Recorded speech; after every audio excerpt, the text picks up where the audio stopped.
The Christmas Truce, a philosophical reflection on humanity in conflict. In December 1914, amid the brutal reality of the First World War, an extraordinary event unfolded. Along the frozen trenches of the Western Front, soldiers, exhausted, cold, and far from home, did something no one could have predicted. They stopped fighting. For a brief moment, the gunfire ceased, and an unexpected silence took its place.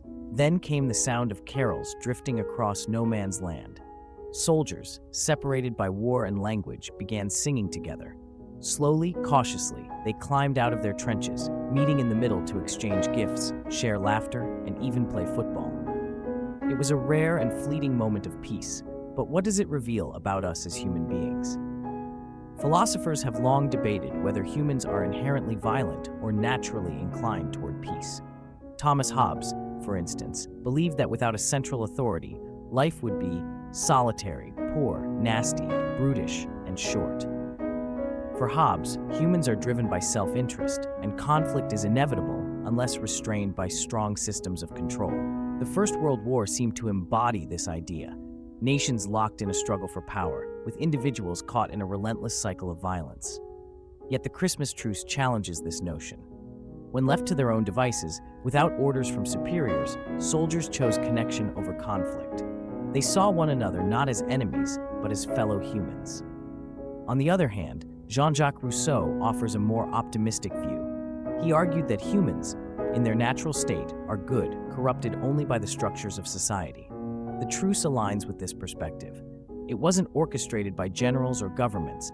It emerged spontaneously, driven by the soldiers themselves. For a brief moment, the artificial divisions of war dissolved, and the humanity of each individual shone through. But if Rousseau was right, why was this peace so short-lived? Why did the soldiers return to their trenches, resume their roles, and continue the violence? Was it fear of punishment, a sense of duty, or something deeper? A recognition that peace, though beautiful, is fragile in a world dominated by systems that prioritize power over people. Existentialist philosophers like Jean-Paul Sartre might offer another perspective.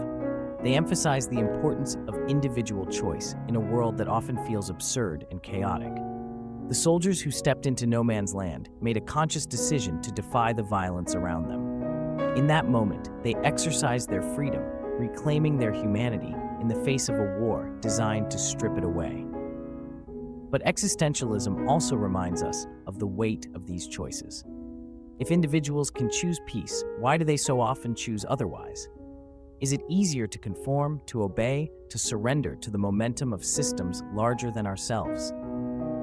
Friedrich Nietzsche might suggest that the truce was a fleeting moment of order amidst the chaos of war. He spoke of the tension between the Apollonian, symbolizing harmony and reason, and the Dionysian, representing chaos and destruction. The Christmas Truce was an Apollonian moment, a brief pause in the madness.